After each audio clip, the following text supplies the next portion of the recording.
Olá, sejam todos muito bem-vindos a mais uma live, mais um episódio desse nosso caminho, né? Dessa nossa jornada. Hoje leremos juntos uma história intitulada Eu Sou o Errado por desconvidar minha irmã do meu casamento depois que ela exigiu que eu mudasse as cores, porque, né, as cores do casamento não caem bem no tom de pele dela, no tom da irmã. Então, a irmã, ela foi uma madrinha de casamento, quando ela se madrinha de casamento, daqui da autora dessa história, e aí né, as cores do casamento não combinam muito com ela, então ela pediu para mudar. Então, bom, a história é a seguinte. Eu, 28 anos, né, uma mulher que escreve, vai se casar com o seu noivo, né, com o seu namorado de 30 anos, daqui a 6 meses. Estamos planejando o casamento dos nossos sonhos há mais de um ano, e tudo estava indo bem até esse problema com a irmã dela, que é a madrinha de casamento dela. Minha irmã mais velha, Sara, de 32 anos, sempre foi exigente. Ela é muito ligada à estética e à sua imagem pessoal. Ela também está acostumada a sempre conseguir o que quer. Quando éramos crianças, ela sempre foi a filha mimada, a filha dourada, e seus pais raramente diziam não. Tudo que ela queria, os pais acatavam. Não somos super próximas, mas estamos em bons termos, nos damos bem, ela relata. Convidei para que ela fosse uma das madrinhas e ela aceitou. Então, ficou muito feliz de tê-la, né, nesse dia especial, no dia mais especial de sua vida. Então, eles escolheram a paleta de cor do casamento e um rosa antigo, um rosé e um verde sálvia, que eles adoram, né? Tanto ela quanto o marido adoram essas cores e combinam perfeitamente com o local do casamento, né? Um local ao ar livre, com tema de jardim. Então, né, ela mandou um convitinho, né? Mandou ali o passo a passo para o grupo de padrinhos, né? Incluindo Sara, a sua irmã, para, né, dar uma ideia do clima que eles queriam, para dar uma ideia, né, do que esperar, de como ir, de como se vestir para essa ocasião. Né? Isso eu fiz também quando eu casei, eu e a Thais, a gente estávamos noivos, né? A gente mandava ali um papelzinho, assim, um quadradinho, né? Com algumas regras de etiqueta, com algumas regras de cores, como que vai ser a cerimônia e tudo mais. Tudo muito comum, né, para um casamento. Alguns dias depois, a Sara ligou chorando. Ela disse que essas cores eram horríveis e que iriam apagá-la completamente. Ela tem, né, um tom que combina com oliva e o escuro, né, o cabelo dela escuro. E aparentemente essas cores seriam o seu pior pesadelo. Ela exigiu que mudasse o tom de toda, né, mudasse toda a paleta de cores do casamento para algo que combinasse melhor com ela, como tons de joias, que ela diz aqui, talvez tons mais claros, né, aquele branco perolado, esses tons.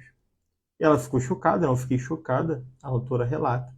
Tentei explicar que já tínhamos feito, né, até depósitos financeiros com base nessas cores, né, solicitado para os fornecedores, para os floricultura, né, para tudo isso, até para os decoradores, né, toda a decoração do ambiente, né, toalha de mesa, né, tudo isso, baseado nessas cores, e que já era muito tarde para mudar tudo. Também lembrei ela, o casamento é sobre mim e meu noivo, não sobre, né, a convidada, não sobre a madrinha, não sobre a irmã. Então a irmã surtou, acusou-a de egoísta e inconsiderada. Disse que estava estragando a experiência dela e até ameaçou não ir se não mudasse as cores. Após alguns dias de pressão constante e chantagem emocional, eu finalmente perdi a paciência. Disse a ela que, se ela está tão infeliz com essas cores, talvez fosse melhor que ela não fosse. E então lhes convidou do casamento e da festa de madrinhas. Agora, meus pais estão furiosos, ela continua relatando. Eles estão dizendo que eu exagerei e que estou sendo uma noiva irritante. Eles estão me acusando de estragar a família por algo tão trivial como as cores do casamento. Alguns membros da minha família também estão do lado dela, dizendo que eu deveria ser mais flexível. Meu noivo me apoia, mas estou começando a me sentir incrivelmente culpada. Também estou de coração partido por isso estar criando uma grande rixa na família.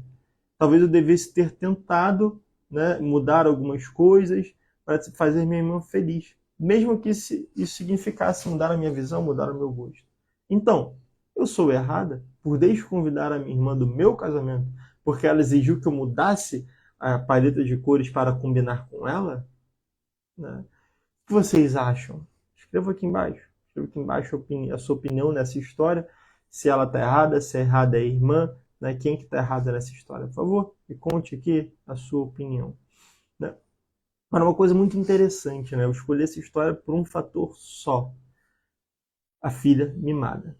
A Sara, filha mimada de 32 anos.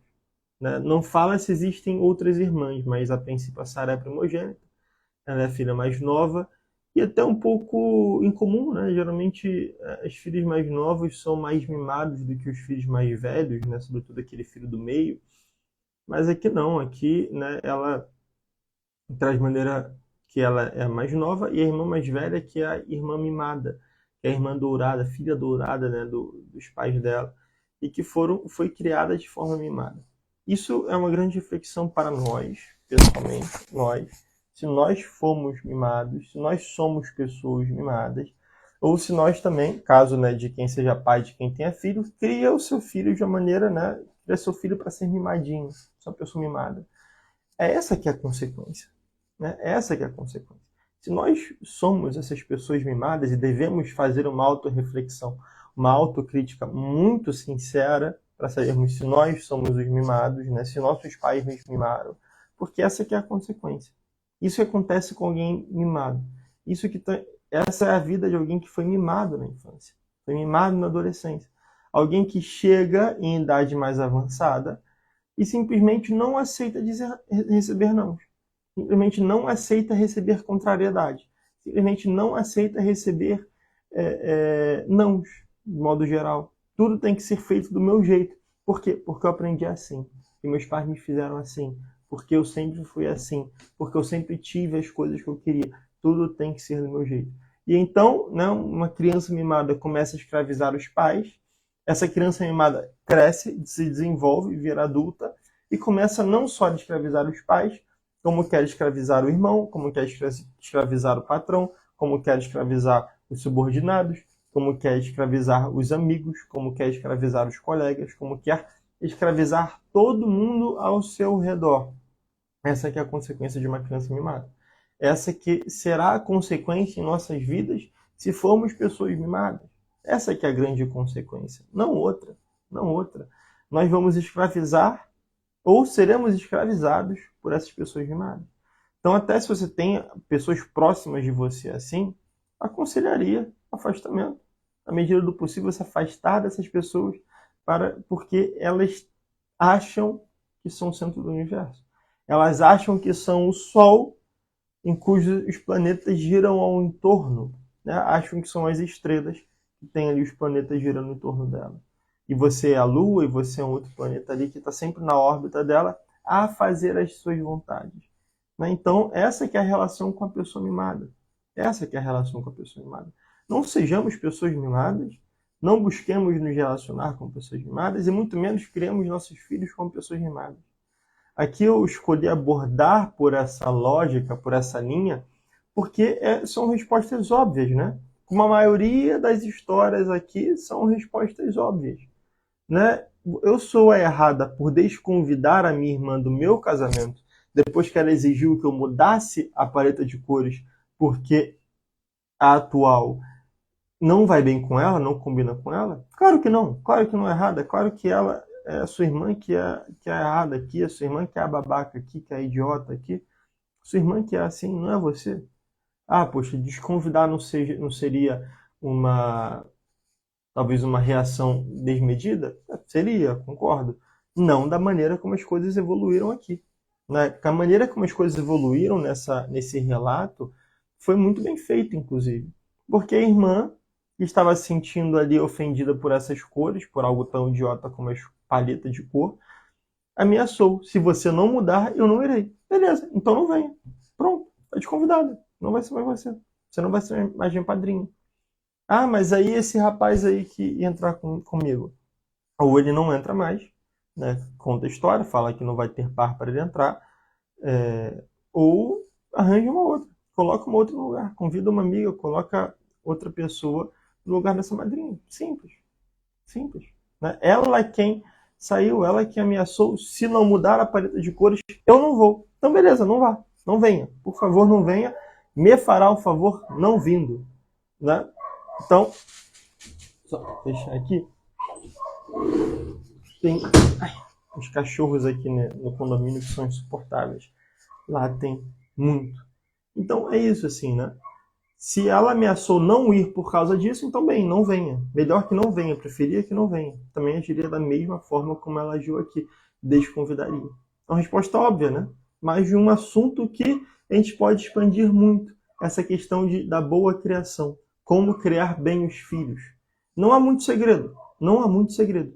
Apenas colocar ordem nas coisas, ensinar a hierarquia dos amores, ensinar o que é mais importante e o que é menos importante, ensinar o que é mais importante e o que é menos importante, e assim o seu filho naturalmente vai se desenvolver, vai se tornar uma pessoa melhor, vai se tornar uma pessoa que não vai ser mimada. Né? Não tem muitos mistérios.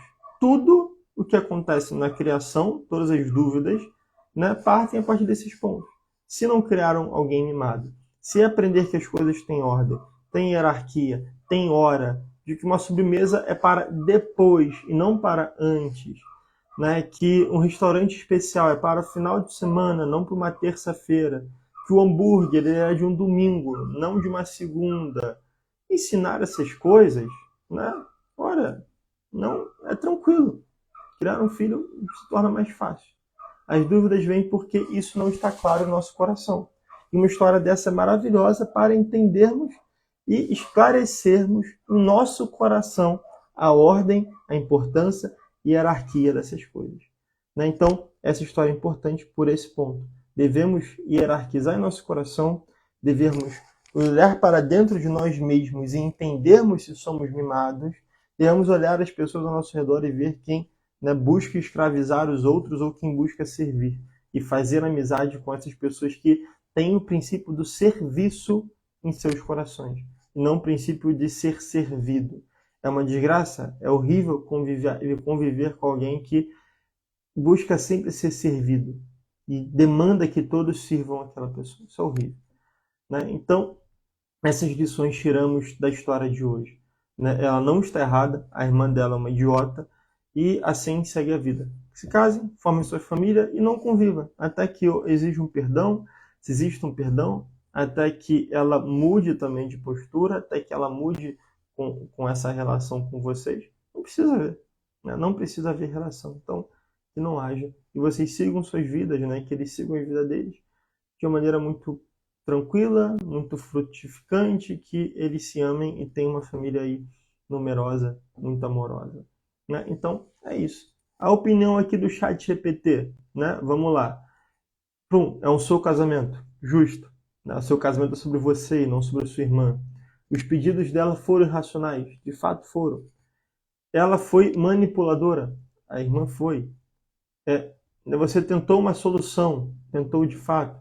A reação da família está equivocada. Bom, ChatGPT aqui mais uma vez sendo prudente, né? E aqui eu não faço nenhum apelo, né, para transformarmos o ChatGPT num terapeuta. Não funciona bem. Mas é uma forma de comparar, agora sim, né, com os comentários aqui do post original, que também mais uma vez se demonstraram muito, muito sensatos. Né? Quando o ChatGPT e os comentários são sensatos, você vê que é claro, assim, né? Que é claro para todo mundo, não deveria haver dúvidas, né? E essa menina só tem um emocional mais fraco, de fato, de não entender o que é cada coisa, né? Não entender qual que é o lugar de cada coisa, qual lugar que cada coisa tem, né? Todo mundo aqui concorda, né? Você não é errado, o seu casamento não é um show de moda, né? É o seu casamento, não é o casamento do seu irmão, o casamento sobre você e seu noivo, seu futuro marido, né? Os pedidos dela foram irracionais, isso tudo muito estranho e aleatório, né? Então, bom, isso não tem nenhuma dúvida, né, contra ninguém, nem pessoas sensatas, nem pessoas insensatas, né, como muitas vezes a gente vê aqui, é claro. Né? Então, sem mais, sem mais desenvolvimentos, as coisas são aqui muito óbvias, ela não foi errada.